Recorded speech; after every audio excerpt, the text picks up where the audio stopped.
Hello, this is Caitlyn Lee's Annotated Bibliography project on the Cuban Missile Crisis. So source 1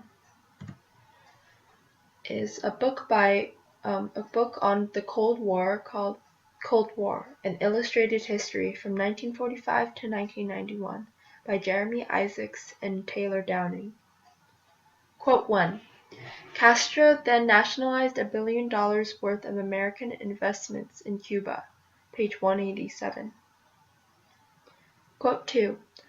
When President Kennedy met Khrushchev at the Vienna summit in June and admitted that the Bay of Pigs had been a mistake, the Soviet leader turned the knife in the wound by insisting that the United States was on the wrong side of history. Page 189. Quote 3. Khrushchev's plan to place short and medium-range missiles in America's backyard would overnight create a parity with America's long-range weapons, one of fear. Page 190. Isaacs, a TV producer and director and winner of the Emmy Awards and BAFTA Awards, and Downing, a bestseller author, historian, and award-winning television producer, analyzed the major events that occurred during the Cold War in concise yet informative means. This book is intended for those who have little to no knowledge of the Cold War and would like to learn about the basics. It is also a companion to the CNN's TV series, featuring 24 episodes. This narrative history gives a bird's-eye view on the Cold War. The text also incorporates recent documents from the US and the Soviet Union. Source 2. A book called The Cold War, A History, by Martin Walker. Quote 1. The missiles were an affront to U.S. security and a breach of the vulnerable Monroe Doctrine. Page 173. Quote 2.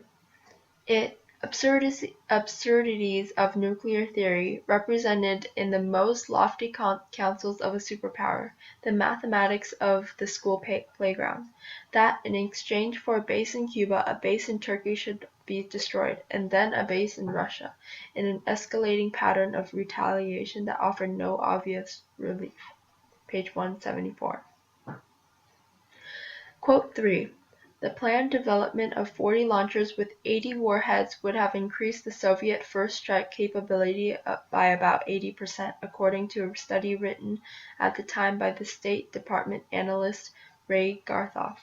Once full deployed and operational, only 15% of the U.S. strategic forces could be assured of surviving a Soviet first strike. Page 171. Walker, the senior director of the Global Business Policy Council and a successful writer and reporter, helps his readers understand many aspects of the Cold War. His wide range on the topics give a greatly detailed account of the events through primary sources like speeches and government documents. This book is intended for those who want to have a great understanding of how the Cold War has shaped our world today.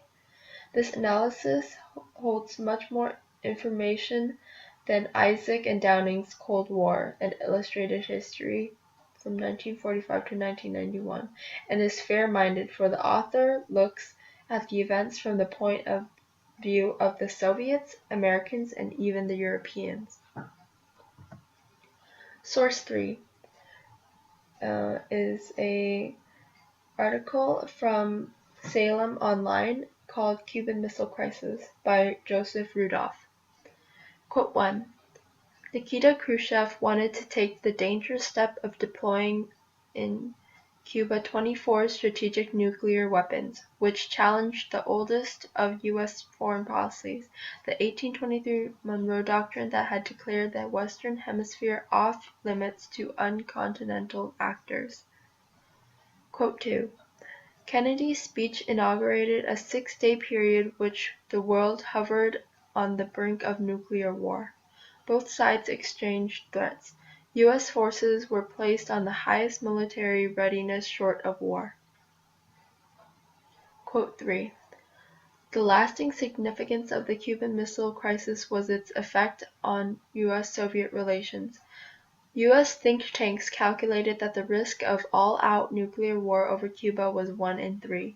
The Soviet Union knew that it had been much higher. This short chapter on the Cuban Missile Crisis gives a reliable starting point for a research project. It just tells the major events of the Cuban Missile Crisis, including its origin and the effects of it.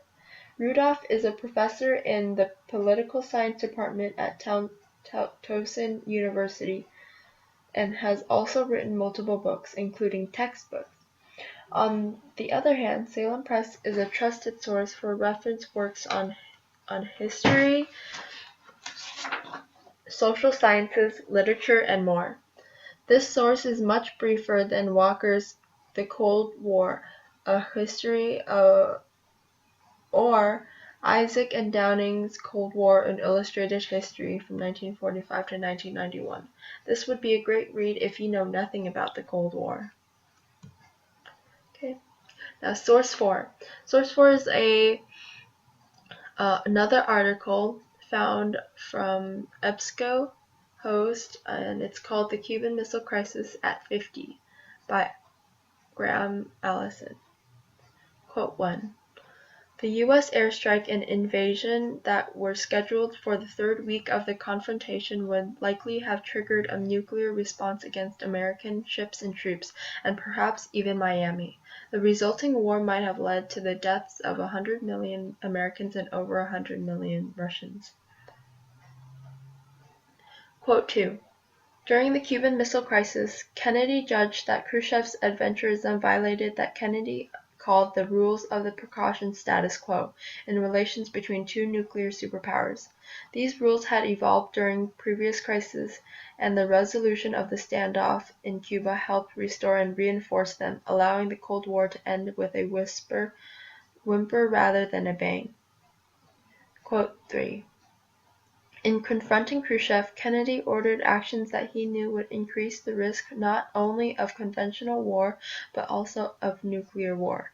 He raised the U.S. nuclear alert status to DEFCON 2, aware that this would loosen control over the country's nuclear weapons and increase the likelihood that actions by other individuals would trigger a cascade beyond his control. This article looks at the Cuban Missile Crisis and uses it as a lesson by applying the same methods on conflicts today. This is a good source for those who want to learn the pros of the Cuban Missile Crisis.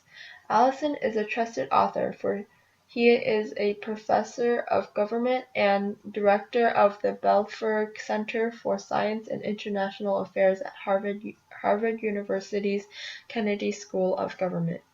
In addition, this article was published in the EBSCO database, a widely trusted database full of articles, newspapers, bibliographies, primary sources, and much more. This source does stray from the Cuban Missile Crisis, but also explains how Kennedy's strategies can be used with North Korea or Iran today. Therefore, it may not be the best source, but it has a different perspective than all of the other sources. Okay, now source 5 is from the History Today website, and it's on the Cuban Missile Crisis by John Swift. Quote 1. Castro had declared his commitment to communism for the first time, and in Moscow, as in Havana, there was a growing conviction that Kennedy was preparing to invade Cuba.